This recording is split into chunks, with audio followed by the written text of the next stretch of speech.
Gisèle contemple les dernières flammes qui lèchent encore les poutres noircies de ce qui était sa maison ce matin. L'odeur âcre de plastique brûlé lui pique la gorge.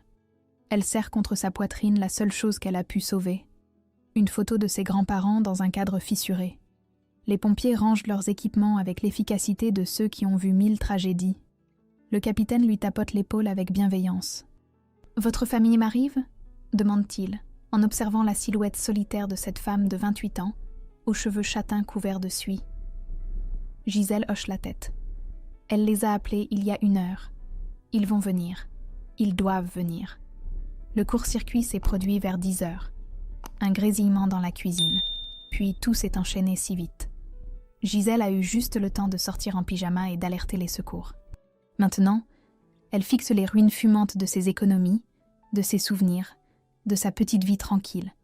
Ses mains tremblent encore. Son cœur bat de manière irrégulière depuis des heures. Elle entend des portières claquer. Enfin, sa gorge se desserre légèrement. Dans les moments difficiles, on a besoin de sa famille. Elle se tourne vers la rue, un sourire fragile aux lèvres. Sa mère Claudette descend de sa voiture flambant neuve, suivie de son père Bernard et de sa sœur Amélie. Aucun d'eux ne court vers elle. Ils s'approchent lentement, observant le spectacle avec une curiosité détachée. « Mon Dieu, Gisèle !» soupire Claudette en rajustant son sac à main. « Comment tu as fait ton compte cette fois ?» Le sourire de Gisèle vacille. Cette fois, elle observe le visage de sa mère, cherchant une trace d'inquiétude, de compassion. Elle ne trouve qu'une exaspération familière. « Maman, j'ai tout perdu », murmure-t-elle en désignant les décombres. « Avec ton désordre habituel, c'était prévisible », grommelle Bernard en secouant la tête. « Tu ranges jamais tes affaires électriques correctement. » Amélie sort déjà son téléphone portable et commence à prendre des photos. D'abord du sinistre, puis elle se positionne devant les ruines fumantes. « Qu'est-ce que tu fais ?» demande Gisèle, incrédule. « Pour l'assurance, évidemment », répond sa sœur en prenant plusieurs clichés. Puis elle sourit soudainement à l'objectif. Et puis ça fait une histoire à raconter. Gisèle sent ses jambes faiblir. Elle s'attendait à des bras qui l'entourent, à des mots réconfortants, à de l'aide pratique. Au lieu de cela, elle reçoit des reproches et assiste à une séance photo improvisée. Enfin, le karma a rattrapé le désordre, lance Claudette avec un petit rire nerveux. « Tu attires vraiment les problèmes, ma pauvre fille. » Ces mots frappent Gisèle comme une gifle. Le karma ? Sa propre mère pense qu'elle mérite ce malheur ? Son estomac se noue douloureusement. « J'ai nulle part où dormir cette nuit, » dit-elle d'une voix blanche. « Tu as des amis, non ?» répond Bernard en consultant sa montre. « Nous, on a déjà prévu quelque chose ce soir. »« On peut te prêter 200 €, ajoute Claudette avec l'air de faire une grande faveur. « Mais attention à nous les rendre rapidement. » Amélie continue ses selfies, maintenant avec des poses dramatiques devant les décombres. Elle rit même en montrant ses photos à ses parents. « Regardez celle-là, je ressemble à une survivante de film. » Gisèle les observe en silence. Ces 3 personnes qui partagent son sang, qui ont assisté à ses anniversaires, qui connaissent ses peurs d'enfant. Ces 3 personnes qui la regardent perdre son foyer avec l'indifférence de spectateurs devant un divertissement télévisé. Le pompier revient vers elle. « Mademoiselle, nous avons terminé. Évitez de vous approcher des structures encore chaudes. » Il jette un regard perplexe vers sa famille, toujours occupée à leurs photos et leurs commentaires détachés. « Bon, nous, on va y aller, » annonce Claudette après 20 minutes exactement. « Tu nous tiens au courant pour la suite, et organise-toi mieux la prochaine fois. » Ils repartent comme ils sont venus, sans un regard en arrière. Gisèle reste seule devant sa maison détruite, tenant toujours la photo fissurée de ses grands-parents. Le silence qui suit le départ des voitures lui semble assourdissant. Elle s'assied sur le trottoir, les genoux contre la poitrine. Pour la première fois de sa vie adulte, elle comprend avec une clarté douloureuse qu'elle n'a jamais eu de vraie famille. Juste des gens qui portent le même nom qu'elle. Ses larmes coulent enfin, pas sur sa maison perdue, mais sur l'illusion qui vient de partir en fumée avec elle. « Je mérite mieux que ça », murmure-t-elle dans le crépuscule qui tombe. Mais sait-elle vraiment comment trouver mieux ? 3 semaines après l'incendie, Gisèle pousse la porte de son nouveau studio. 30 mètres carrés dans une banlieue anonyme. Mais c'est à elle. L'assurance a versé juste assez pour couvrir le dépôt de garantie et quelques meubles de base. Elle pose son sac sur le petit canapé d'occasion et observe son nouveau royaume. Un lit pliant, une table bancale, une kitchenette minuscule. Son téléphone vibre. Encore sa mère. « Allô Gisèle ? Tu as reçu notre proposition ?» Elle ferme les yeux. La veille, ses parents ont daigné l'appeler pour lui offrir de revenir vivre chez eux, moyennant 300 € de pension mensuelle et l'engagement de participer aux tâches familiales, comme une domestique payante. « J'ai trouvé autre chose, maman. Un studio miteux, j'imagine. Vraiment, tu es si têtue. Tu préfères jeter l'argent par les fenêtres plutôt que d'accepter notre aide. Aide. » Ce mot résonne étrangement dans la bouche de Claudette. « Je me débrouille très bien, » répond Gisèle d'une voix égale. « Si tu le dis, mais quand tu auras faim, ne viens pas pleurer. » Sa mère raccroche sans au revoir. Gisèle fixe l'écran éteint, surprise de ne ressentir aucune tristesse. Juste un soulagement immense. Elle entend des bruits de moteur dans la cour. Par la fenêtre, elle aperçoit un homme d'une trentaine d'années qui bricole sous le capot d'une vieille Peugeot. Cheveux noirs, mains expertes, gestes précis. Son voisin sans doute. Le lendemain matin, elle sort pour aller chercher du pain. L'homme lève la tête de son travail et la salue d'un hochement de tête poli. Gisèle répond par un petit sourire timide. « Vous venez d'emménager ?» demande-t-il en s'essuyant les mains sur un chiffon. Sa voix est douce, sans curiosité indiscrète. Juste amicale. « Hier soir, je suis Gisèle. » Marcus, bienvenue dans le quartier. Il ne pose pas de questions embarrassantes sur ses circonstances, ne fait pas de commentaires sur ses quelques affaires ou son allure fatiguée. Cette simplicité désarme Gisèle. En rentrant de la boulangerie, elle le trouve qui répare une bicyclette devant son garage ouvert. Outils bien rangés, pièces détachées, classées avec soin. Tout l'opposé du chaos que sa famille lui reproche constamment. « Vous êtes mécanicien ?» demande-t-elle en s'arrêtant. « Officiellement, non. Officiellement, je travaille dans un bureau d'études.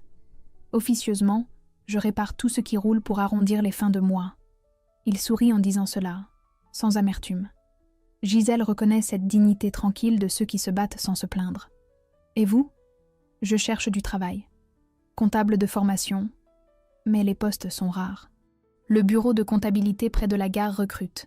J'ai vu l'annonce hier. » Cette information donnée simplement, sans calcul, touche Gisèle plus qu'elle ne l'aurait imaginé. Quand a-t-elle reçu de l'aide désintéressée pour la dernière fois ? Le soir même, son téléphone sonne. Amélie cette fois. « Tu boudes vraiment ? Maman est vexée que tu aies refusé de revenir à la maison. » « Je ne boude pas, je vis ma vie. Tu es ridicule. On est ta famille, Gisèle. Le sang, c'est plus important que ton orgueil. Le sang. » Toujours cette excuse pour justifier leur indifférence. Gisèle observe par sa fenêtre Marcus qui termine sa journée en rangeant méticuleusement ses outils. Un inconnu qui lui montre plus de considération en 2 jours que sa famille en 28 ans.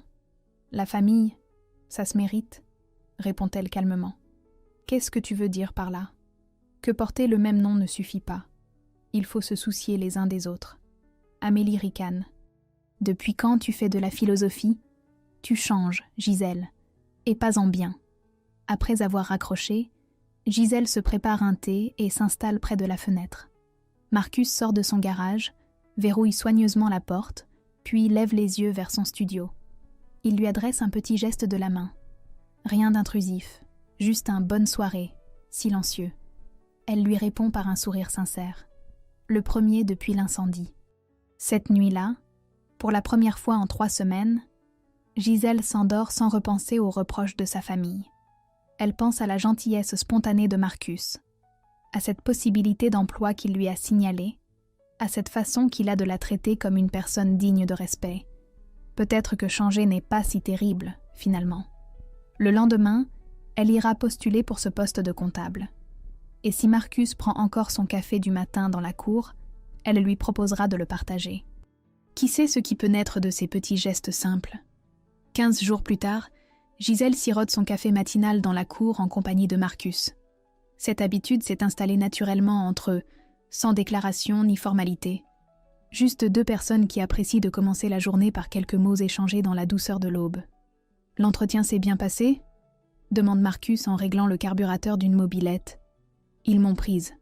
Je commence lundi. » Le cabinet de comptabilité près de la gare cherchait effectivement quelqu'un.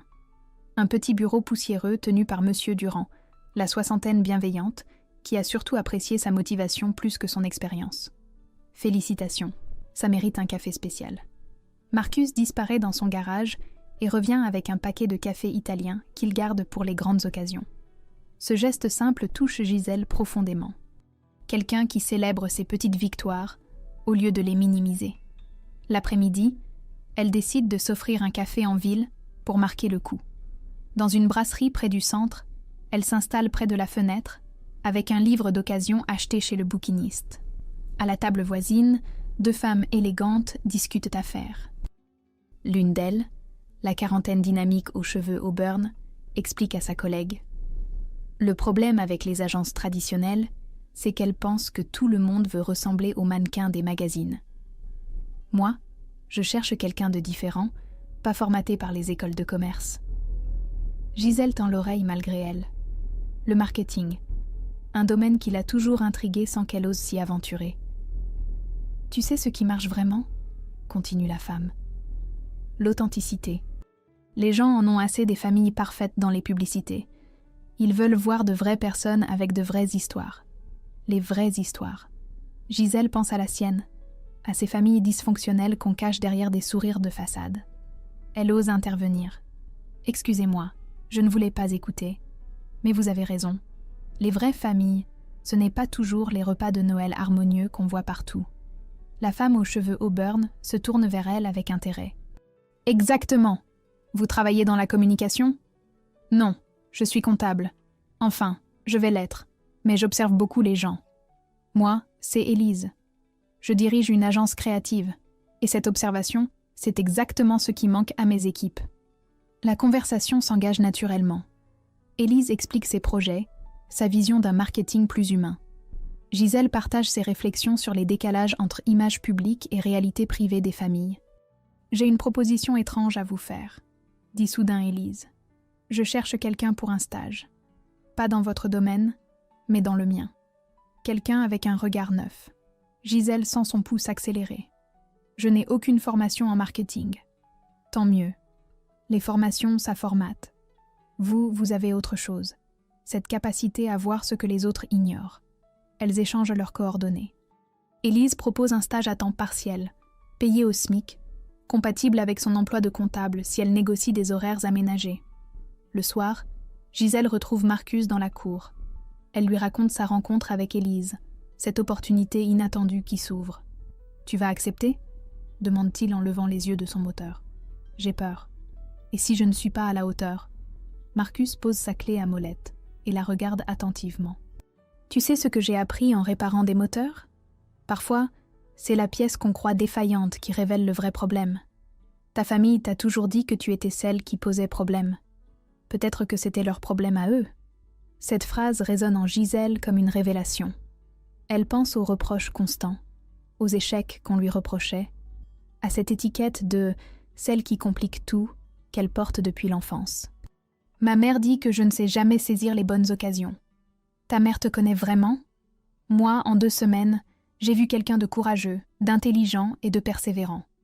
Quelqu'un qui se reconstruit au lieu de se lamenter. » Gisèle sent une chaleur nouvelle l'envahir.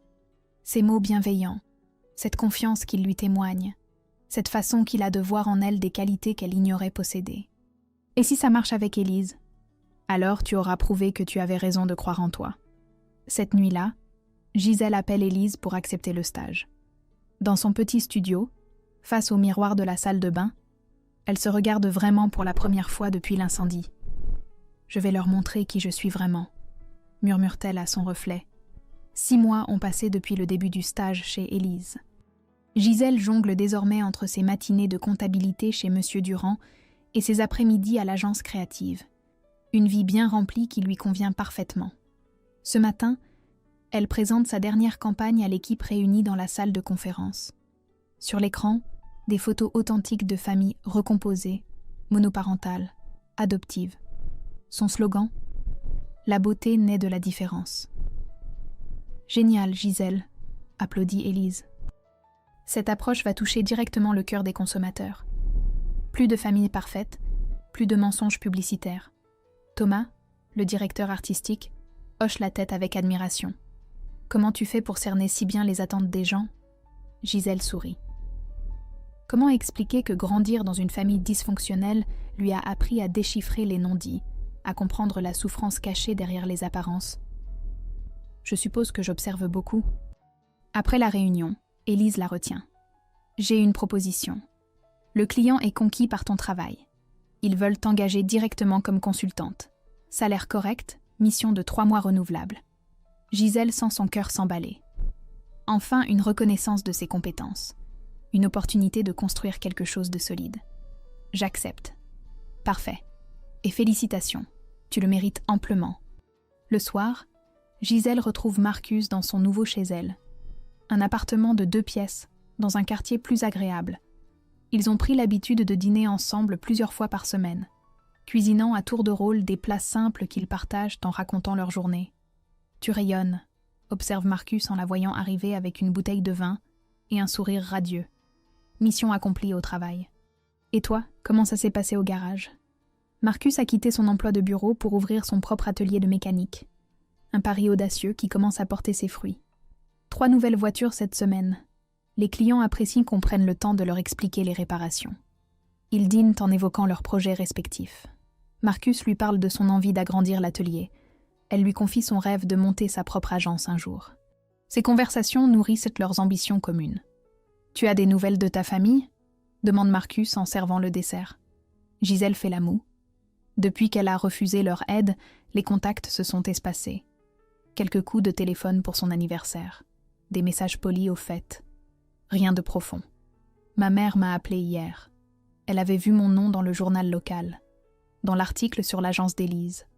L'article mentionnait effectivement Gisèle comme « jeune talent prometteur du marketing authentique ». Une fierté qu'elle a savourée en silence. Elle était contente, faussement fière. Elle m'a dit « On a toujours su que tu réussirais, ma chérie », comme si elle avait toujours cru en moi. Marcus secoue la tête en souriant. L'art de réécrire l'histoire. Le plus drôle, c'est qu'elle voulait qu'on se voie pour fêter ça en famille, après des mois sans nouvelles. Gisèle repense à cette conversation téléphonique. Sa mère qui soudain s'intéresse à sa carrière, qui pose des questions sur ses revenus avec une curiosité mal déguisée. « Tu as accepté ? » J'ai dit que j'étais très occupée, ce qui est vrai. Mais au-delà de l'emploi du temps chargé, Gisèle ressent une réticence profonde à partager ses succès avec des gens qui n'ont jamais cru en elle. Pourquoi offrir sa joie à ceux qui l'ont ignorée dans la peine ? Marcus pose sa main sur la sienne. « Tu as le droit de choisir avec qui tu partages tes victoires. » Cette phrase libère quelque chose en Gisèle. Oui, elle a le droit de protéger son bonheur naissant, de le réserver à ceux qui l'ont accompagnée dans la reconstruction. Parfois, j'ai l'impression d'être égoïste. Non, tu es juste lucide. Il y a une différence entre l'égoïsme et la protection de soi. Cette nuit-là, blottie contre Marcus sur le canapé, Gisèle savoure cette paix nouvelle. Elle a un travail qui la passionne, un homme qui la respecte, des projets qui l'enthousiasment, une vie qu'elle a construite par ses propres choix. Son téléphone vibre. Un message de sa sœur Amélie. « Maman dit que tu nous évites. C'est ton succès qui te monte à la tête ?» Gisèle lit le message sans répondre. Elle éteint le téléphone et se serre un peu plus contre Marcus. Certaines questions ne méritent pas de réponse. Certaines personnes ne méritent pas d'explication. 3 mois se sont écoulés depuis que Gisèle travaille comme consultante indépendante. Son carnet de commandes se remplit régulièrement, sa réputation grandit dans le milieu publicitaire local. Ce matin, elle finalise une campagne pour une marque de vêtements qui mise sur la diversité corporelle. Son téléphone sonne. Sa mère. Encore. « Gisèle, ma chérie, ça fait trop longtemps. Quand est-ce qu'on se voit ?» Cette fausse chaleur dans la voix de Claudette agace Gisèle. Depuis l'article dans le journal, les appels se multiplient. Toujours pour prendre des nouvelles, jamais pour s'excuser de leur absence durant les moments difficiles. « Je suis très occupée en ce moment, maman. »« Justement, on aimerait entendre parler de tes projets. Papa dit que tu gagnes bien ta vie maintenant. Voilà le vrai motif, l'argent. Toujours l'argent avec eux. Écoute, maman, j'ai besoin de me concentrer sur mon travail. Je te rappellerai quand j'aurai plus de temps. » Tu changes, Gisèle. Ce n'est pas comme ça qu'on traite sa famille. Et comment on traite sa famille quand sa maison brûle? Un silence pesant s'installe. Tu vas encore ressortir cette vieille histoire? On était là, non? Cette capacité à minimiser, à déformer les faits, révulse Gisèle. Elle raccroche sans un mot de plus. Le soir, Marcus l'aide à déménager ses dernières affaires vers son nouvel appartement. Un 3 pièces lumineux avec une vraie cuisine et un bureau pour travailler. Le symbole tangible de sa réussite personnelle. « Tu sembles tendu », observe Marcus en posant un carton d'ouvrage de marketing. Ma famille recommence à s'intéresser à moi. Coïncidence troublante avec mes premiers vrais succès. Qu'est-ce que tu comptes faire? Gisèle s'assoit sur le rebord de la fenêtre, contemplant la vue sur le petit parc en contrebas. Elle a 29 ans, une carrière qui décolle, un homme qui l'aime pour ce qu'elle est. Pourquoi s'encombrer de relations toxiques? Je vais leur dire la vérité, que j'ai besoin d'espace pour construire ma vie. Ils vont mal le prendre. Tant pis, je ne peux plus faire semblant que tout va bien entre nous. Le lendemain, Gisèle organise un déjeuner familial dans un restaurant neutre. Claudette, Bernard et Amélie arrivent avec des sourires forcés et des compliments sur « comme elle a l'air épanouie ». « Les affaires marchent bien ?» demande Bernard après les politesses d'usage. « Très bien. D'ailleurs, j'ai quelque chose d'important à vous dire. » Elle respire profondément, se prépare mentalement à cette conversation qu'elle repousse depuis des mois. « Je vais prendre mes distances avec la famille pendant un certain temps. J'ai besoin de me concentrer sur ma carrière et ma relation avec Marcus. » Le silence tombe sur la table, comme une chape de plomb. « Qu'est-ce que tu veux dire par prendre tes distances ?» demande Claudette d'une voix pincée. « Moins d'appels, moins de visites. Je construis ma propre vie maintenant. » Amélie lâche un rire nerveux. « Tu plaisantes? Tu ne peux pas nous ignorer comme ça? » « Je ne vous ignore pas. Je choisis mes priorités. » Bernard se penche vers elle, le visage durci. « C'est ce Marcus qui te monte contre nous? Un simple mécanicien qui te fait croire que tu vaux mieux que ta famille? » Cette attaque contre Marcus réveille une colère froide en Gisèle. Marcus me respecte. Il ne m'a jamais humiliée devant un tas de cendres. Il ne m'a jamais fait sentir que j'étais un fardeau. « On ne t'a jamais considéré comme un fardeau ?» proteste Claudette. « Vraiment? Alors pourquoi, à chaque problème dans ma vie, votre première réaction était de me dire que je l'avais bien cherché ?» Gisèle sort de son sac les photos qu'Amélie avait prises devant sa maison brûlée. Elle les pose sur la table. « Vous vous souvenez de ça?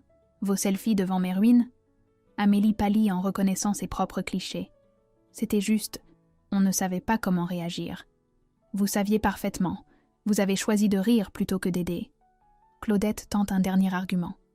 Mais enfin, on est ta famille. Le sang, c'est sacré. Gisèle se lève calmement, pose quelques billets sur la table pour régler sa part. La famille, ça se mérite par les actes, pas par les gènes. Vous n'avez jamais agi comme ma famille. Elle les laisse tous les trois, bouche bée, autour de leur table de restaurant. En sortant, Gisèle se sent étrangement légère, comme si elle venait de poser un fardeau qu'elle portait depuis des années sans s'en rendre compte. Elle appelle Marcus. C'est fait. Je leur ai dit la vérité. Comment ça s'est passé? Mieux que je ne l'espérais. Je me sens libre. 2 mois après le déjeuner de rupture, Gisèle savoure sa nouvelle tranquillité.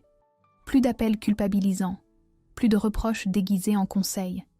Elle se concentre entièrement sur son agence de communication qu'elle vient de créer avec Élise comme associée. Authenticité Communication commence à se faire un nom dans la région. Ce matin, elle a rendez-vous avec Monsieur Forestier, directeur d'une chaîne d'hôtels familiaux. Un gros contrat en perspective. « Mademoiselle Gisèle », dit-il en la recevant dans son bureau feutré, « votre réputation vous précède. On dit beaucoup de bien de votre approche novatrice. » Gisèle sourit, confiante. Elle a préparé une présentation solide sur le marketing émotionnel pour l'hôtellerie familiale. Cependant, continue Monsieur Forestier, avec une gêne perceptible, j'ai entendu certaines choses qui m'inquiètent un peu. Le sourire de Gisèle se fige. Quel genre de choses? Des rumeurs selon lesquelles vous auriez abandonné votre famille dès que vous avez gagné de l'argent. Que vous seriez, comment dire, ingrate envers ceux qui vous ont élevé. Gisèle sent son estomac se nouer. Elle reconnaît là les mots exacts de sa mère. Puis-je vous demander où vous avez entendu cela? Au club de golf. Votre mère est membre, je crois. Madame Claudette Moreau. Une femme charmante qui semblait très peinée de votre attitude. Sa mère au club de golf. Bien sûr, l'endroit idéal pour salir sa réputation auprès de la clientèle aisée de la région. Monsieur Forestier, les relations familiales peuvent être complexes. Cela n'affecte en rien mes compétences professionnelles. Certes, mais nous privilégions les partenaires qui partagent nos valeurs familiales, vous comprenez? Gisèle comprend parfaitement. Elle vient de perdre ce contrat à cause des médisances de sa famille. Le soir même, Marcus la trouve en train de faire les 100 pas dans son bureau, furieuse. Ils sont en train de détruire ma réputation. Claudette raconte à qui veut l'entendre que je suis une fille dénaturée qui a oublié ses origines. Tu as des preuves? Forestier m'a pratiquement tout répété. Et ce n'est sûrement pas le seul. Gisèle allume son ordinateur et commence à rechercher des informations sur sa famille. S'ils veulent jouer à ce jeu-là, autant connaître les règles. Elle découvre rapidement que le garage de son père fait l'objet de plusieurs plaintes pour surfacturation. Des témoignages de clients mécontents traînent sur les forums automobiles. Bernard semble facturer des réparations non effectuées. Côté maternel, l'association caritative que préside Claudette affiche des comptes étrangement flous. Les dons collectés pour les sinistrés semblent disproportionnés par rapport aux aides réellement distribuées. Quant à Amélie, son poste de consultante en communication dans une agence publicitaire cache en réalité un emploi fictif. Elle passe ses journées sur les réseaux sociaux pendant que son petit ami, propriétaire de l'agence, lui verse un salaire de complaisance. « Regarde ça », dit Gisèle en montrant ses découvertes à Marcus. « Ils ont du culot de me donner des leçons de morale. » Marcus fronce les sourcils en parcourant les documents. « Tu comptes faire quoi de ces informations ? » « Pour l'instant, rien. Mais s'ils continuent à nuire à mon travail, je me défendrai. Fais attention, Gisèle. La vengeance peut devenir addictive. Ce n'est pas de la vengeance, c'est de la légitime défense. » Le lendemain, Élise l'informe qu'un autre client potentiel a annulé leur rendez-vous. Même prétexte, des réserves sur ses valeurs familiales, après avoir entendu certaines choses. « Ils veulent la guerre ?» murmure Gisèle en fermant le dossier du client perdu. « Ils vont la voir. » Elle sort son téléphone et appelle un ami journaliste qu'elle a rencontré lors d'un salon professionnel. Si sa famille utilise les réseaux sociaux et les clubs mondains pour la discréditer, elle aussi peut jouer de ses relations. « Salut Pierre, c'est Gisèle. J'aurai quelques tuyaux intéressants sur des irrégularités dans le milieu associatif local. Ça t'intéresse ?» Marcus, depuis le seuil de la pièce, la regarde avec inquiétude. Cette détermination froide dans ses yeux lui fait peur. Il reconnaît à peine la femme douce qu'il a appris à aimer. « Gisèle, tu es sûre de vouloir aller sur ce terrain ?» Elle lève les yeux vers lui, et pour la première fois, il lit dans son regard une dureté qu'il ne lui connaissait pas. Ils ont choisi de s'attaquer à mon gagne-pain, à notre avenir commun. Je ne les laisserai pas faire. La guerre est déclarée. Mais qui en sortira vainqueur ? 3 semaines se sont écoulées depuis que Gisèle a transmis ses informations à Pierre Delacroix, journaliste d'investigation au quotidien régional. Ce matin, elle découvre son article en une du journal local. Magouilles en série, quand l'associatif cache le lucratif. L'enquête expose méthodiquement les détournements de l'association de Claudette, les pratiques douteuses du garage de Bernard et l'emploi fictif d'Amélie. Aucune accusation directe, juste des faits vérifiables et des témoignages recoupés. Gisèle sirote son café en lisant l'article avec un mélange de satisfaction et d'appréhension. Elle a franchi une ligne et le retour en arrière semble impossible. Son téléphone explose. D'abord Amélie, hystérique. « Tu es complètement folle.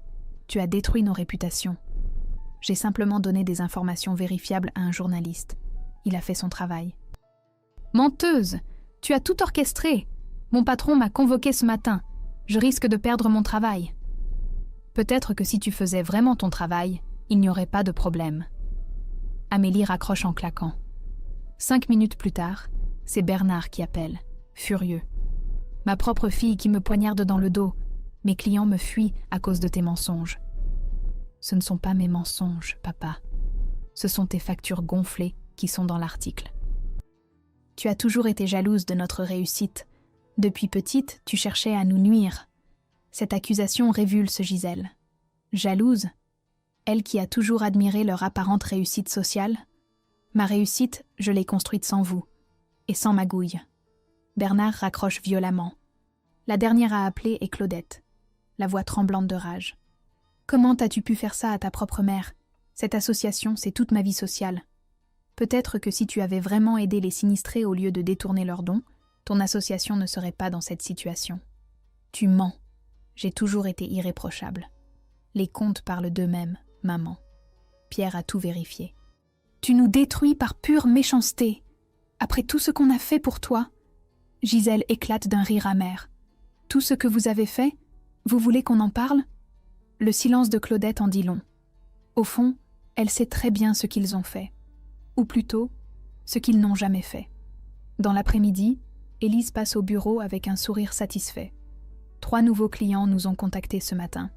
Ils apprécient qu'on travaille avec quelqu'un d'intègre. L'article a eu l'effet inverse de celui escompté par sa famille. Au lieu de nuire à sa réputation, il l'a consolidée.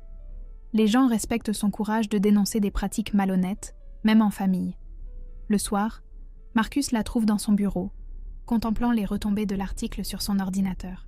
« Comment te sens-tu » demande-t-il en s'asseyant près d'elle. Soulagé et un peu triste aussi. Triste ? De devoir en arriver là pour qu'il me laisse Nas tranquille. J'aurais préféré qu'on puisse coexister sans se faire de mal.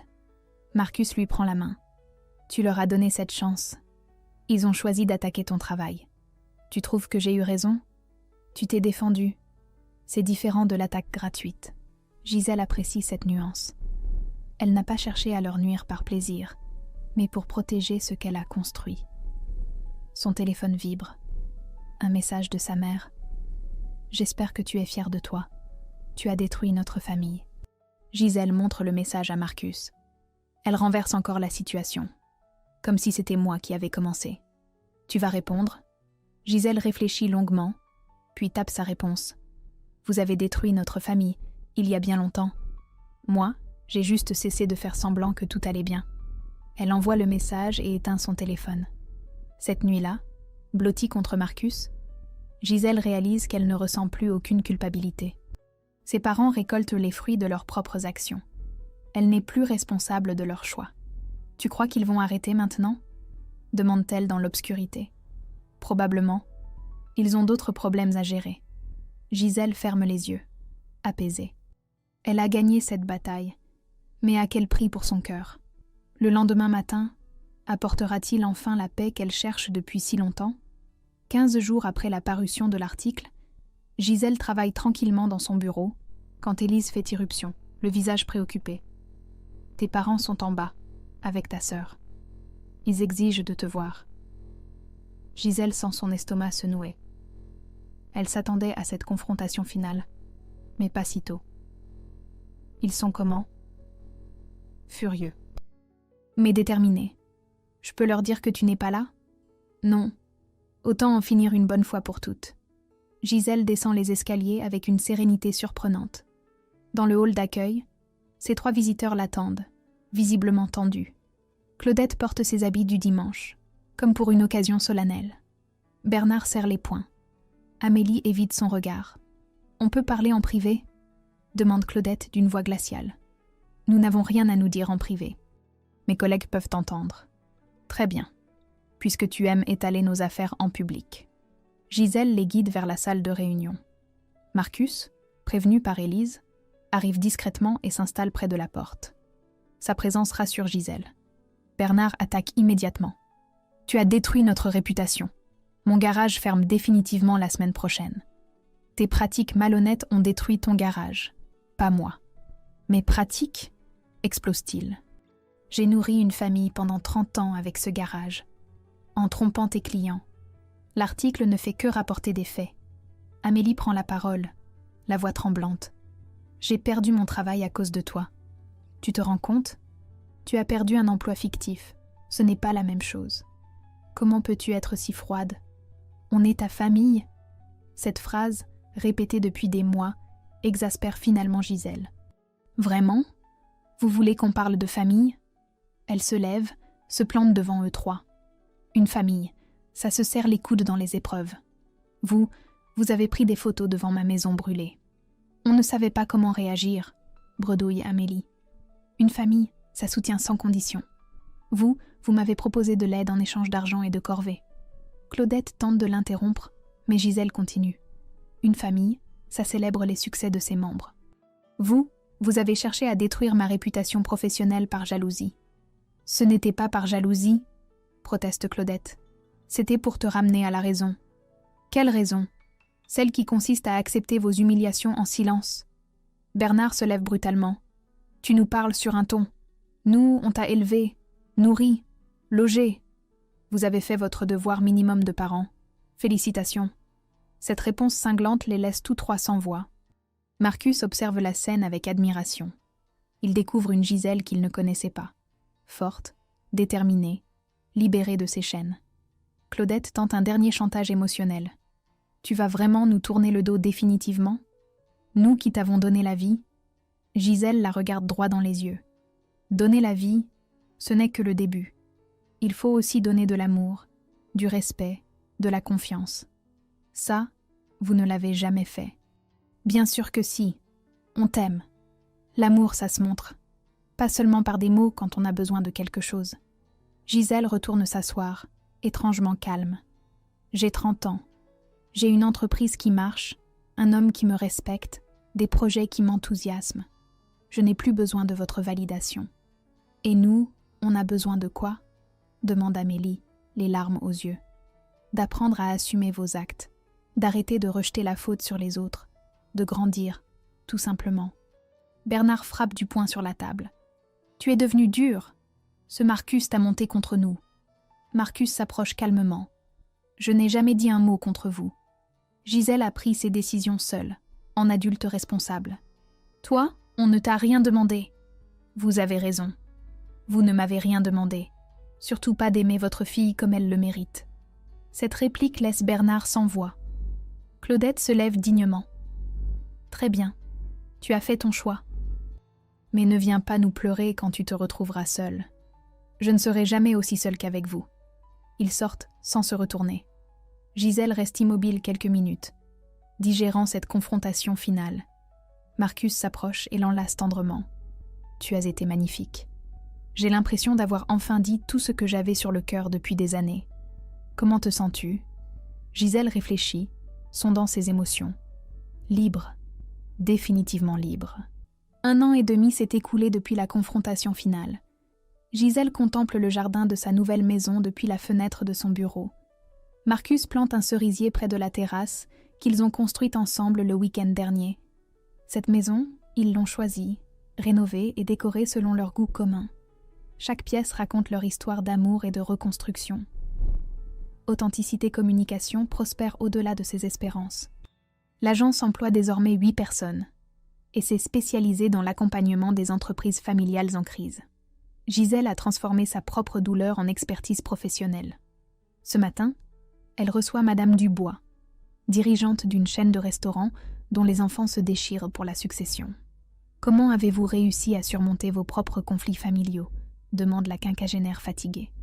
« En acceptant que certaines relations ne peuvent pas être réparées.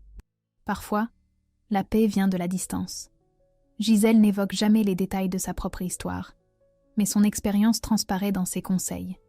Elle aide ses clients à distinguer l'amour authentique de la manipulation émotionnelle. Après le rendez-vous, Élise passe dans son bureau avec un sourire complice. « Tu as vu les journaux ? Ton père a ouvert un petit garage associatif dans le quartier populaire. Il répare gratuitement les voitures des familles en difficulté. » Gisèle lève les yeux de son ordinateur, surprise. « Vraiment ?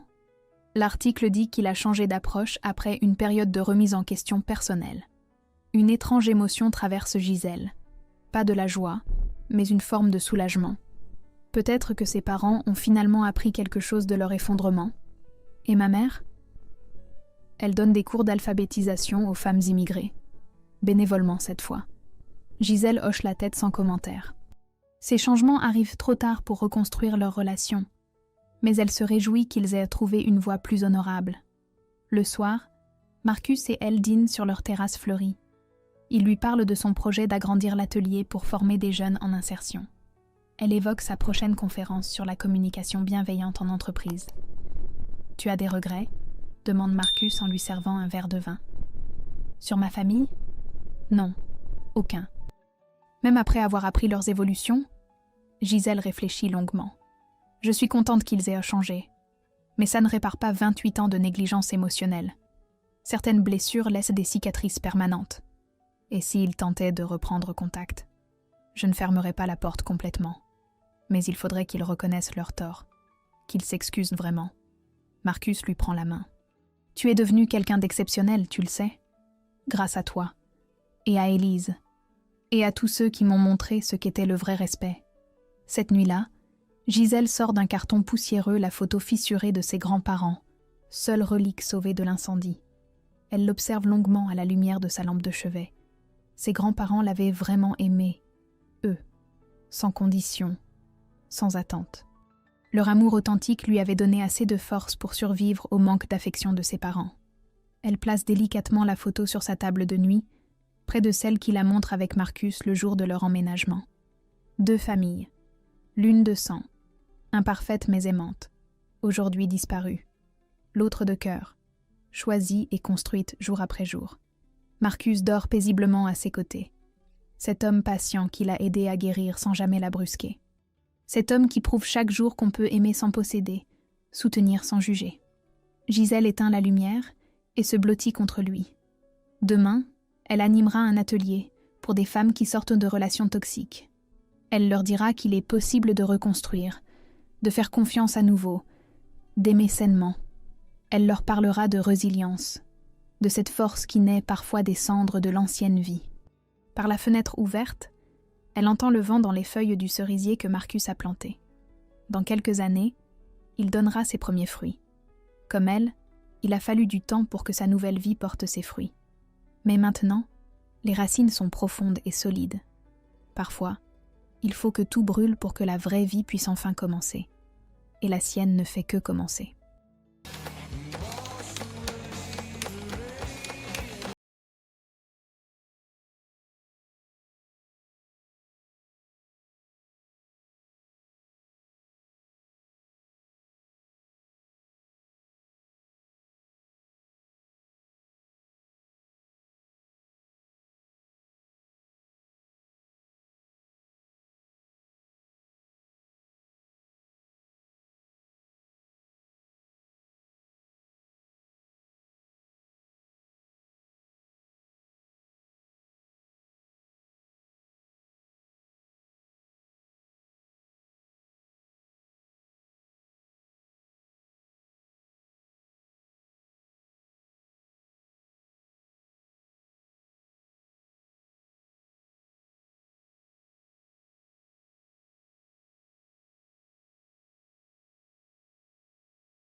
You know what? I should have warmed up with the song I always warm up on, bro. I didn't warm up on my song. That's why. That's literally why I did so bad. Nobody look at that. Anyways, let's play.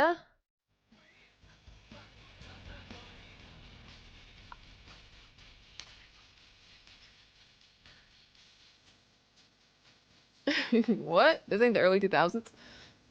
What? What are you talking about?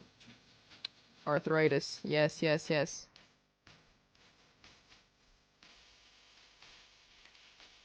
No. I think not. I want to play... I always play that one. I forget what it's called. What is it called? It's by Weezy. Oh, I know. Island. Where is it? There it is. Island of the Sun. This is my song. I hate that the background doesn't change. I don't have the background on change, but it's okay. No, actually, no. It's not giving the vibe. It's not giving the vibe I need to give, and I need to change my background.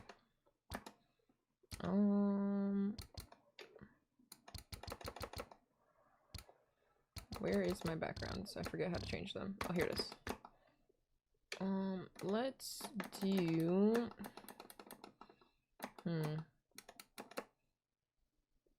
I have so many backgrounds, I don't even... This one says beach. Should we do that one? I don't even know what it is. Miku Moon. No, I just think we did that one. Oh, this one's so cute. I like this one. Let's try it. Okay. Hi, Rob. How are you? Hi, Daydream.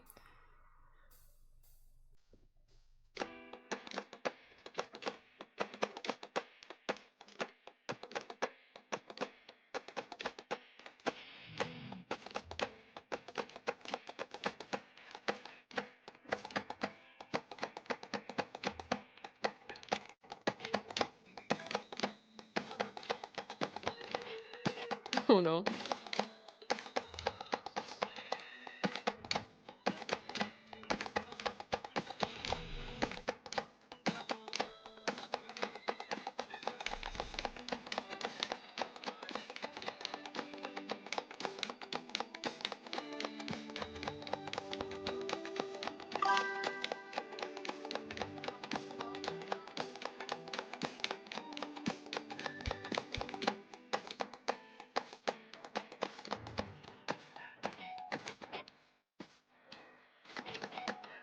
Sorry, I'm trying to read chat and play at the same time.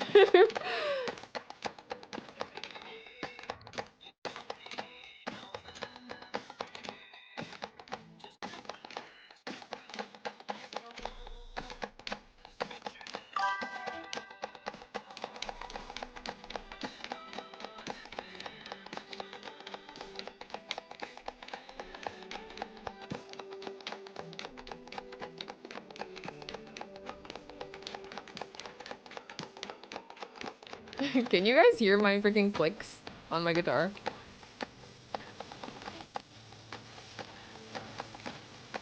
Is it annoying? I'm so sorry. Wait. Oh, I just used star power by accident. Wait, hold on. Is it really bad? Sometimes I know it like sounds so loud. I'm gonna move